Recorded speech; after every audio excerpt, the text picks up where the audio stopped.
Hi everyone, welcome back to Martin's Home and Garden Houseplant of the Week. This week we're talking about the beautiful, gorgeous Monstera adansonii, also called the Swiss cheese plant.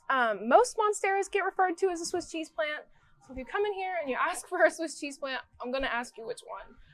But we'll find which one you want. We have plenty of them. The Monstera adansonii is from Central to South America. Its common name comes from its large heart-shaped leaves that get these beautiful holes in them as they grow and mature. This process is actually called fenestration, which resembles Swiss cheese. These plants grow really, really quickly, and they will have more of a vining growth pattern. So if you leave them in just a regular like hanging basket or a pot, they will vine out kind of like your typical pothos will. But you can also stake them up on a moss pole like we have done with this guy. You can use just a regular wooden stake, or you can also use a pole wrapped with cocoa moss like we have done here, because these plants will grow up trees naturally in the wild. So this is a good way to mimic that natural habitat that they have. They are toxic to humans and animals. So if you have little hands, little paws at home that get into your plants often, this might not be a good option for you, just to play it safe. But they do have a really unique, cool look compared to a lot of other houseplants. There's not another one quite like this. So if you really like this guy, you want to get one, you already have one, and you want to know how to care for it, we are going to tell you all about it today. The first thing we're going to talk about is lighting for this guy. They are used to thriving under the coverage of large trees in the jungle, so they don't get a whole lot of direct sunlight. So a bright, indirect light is going to be your best option for this plant. Avoid direct sun as much as possible, because direct sun can and will burn the leaves, and you'll end up with this crispy brown edges that is not pretty. So you want to avoid direct sun at all costs. The next thing we're going to talk about is soil for these plants. They do need a more peat-based soil. We actually have some sphagnum peat moss right here that we have available at Martin's. Mix 1 part of this with 1 part regular indoor houseplant soil to create a really well draining mix for these guys. The peat moss does help to retain a little bit of that moisture, just because they want to stay consistently moist and not super soggy. Another good point to mention is that you do need a drainage hole in your pot for these plants. They don't want to sit in soggy water, because that could lead to root rot, which can kill your plant, which is no fun. So make sure you have a drainage hole. And then with watering, like we said before, they want to be consistently moist, but not super soggy. So a good indicator is to stick your finger down in the soil about 1 inch. And once that feels like it's super dry, then give it a good watering again. But let's see, another good indicator of overwatering, underwatering is the leaf colors changing. If the leaf starts to turn a yellowish color, that's probably an indicator that you are overwatering your plant. If the leaves start turning brown, that usually means you are underwatering your plant. If they start turning brown and you feel the soil and it still feels moist, it might just be a humidity issue, but make sure you're paying attention to the changing colors of your leaves and adjust your watering accordingly. Another good thing about this plant is they love, love, love humidity, because they are from the jungle. There is a ton of humidity in the jungles. So they want at least 50% leveled humidity.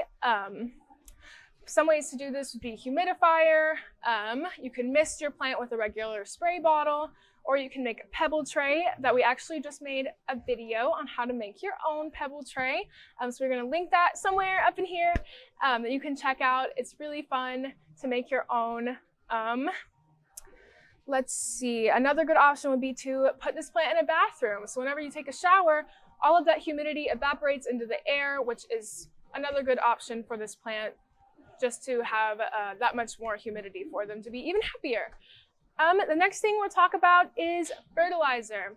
It's not necessary to fertilize this plant right now in the middle of December, because winter is not their main growing season. But once it gets spring and summer, You're going to want to fertilize these at least once or twice a month using a general all-purpose fertilizer like the one we have here today. This is a 20-20-20 fertilizer, and you're going to want to mix it to about half the strength that it says on the back of the container. And the last thing we're going to talk about today is how to propagate these guys. They are super, super easy to propagate because they are such fast growers. So the first thing you want to do is find a vine on your plant that has a good amount of leaves. It's pretty long. And you're going to want to find a spot underneath a node. This right here is a node where the leaf sprouts out from. You're going to want to find one of those. It might have some aerial roots coming out the back. That is totally normal. That's what they use to climb up the sides of trees in the wild. Let's see. So you're going to want to take some clean pruners. Mine are not the cleanest, but for the sake of this video, you should use clean pruners. You're going to cut right below that node because this part is what we want in the water because that is where the roots are going to sprout from. So just give it a good snip. We have this part. Now take your glass of water and then you're going to want to stick it in the water. Make sure that node is in the water, but you don't want any leaves to sit in the water because the leaves will rot. Make sure that's in the water. My leaf is kind of in the water. If your leaf is in the water, just kind of pick it off. It's not going to hurt the plant. But there we go. And then in a couple weeks, maybe even 1 to 2 weeks, because these plants are such fast growers, it'll start growing roots out of that node that we talked about that's in the water. Once the roots get about 2 to 3 inches long, you can actually replant it back into soil and keep that new soil consistently moist just until the plant gets a little bit more established over the next couple months. And then you can water it like you would a regular plant. Give it a little bit more time in between waterings to dry out. But that is all. You'll have a whole new little Monstera adansonii plant. We have a couple announcements today. The first one is all of our Christmas-themed house plants, like the Norfolk pines, our cyclamen, Christmas cactus, are all half off until Christmas. And if we have any afterwards, they'll still be half off then. But the next announcement we have is January 15th at 10 a.m. We are having another houseplant swap. You can now sign up on our website. It's $5 a person, so just go to martinshomeandgarden.com and sign up there. And we can't wait to see you all again. We had a lot of fun at the last one. But that is all today, guys. Thanks for watching. We'll see you next week.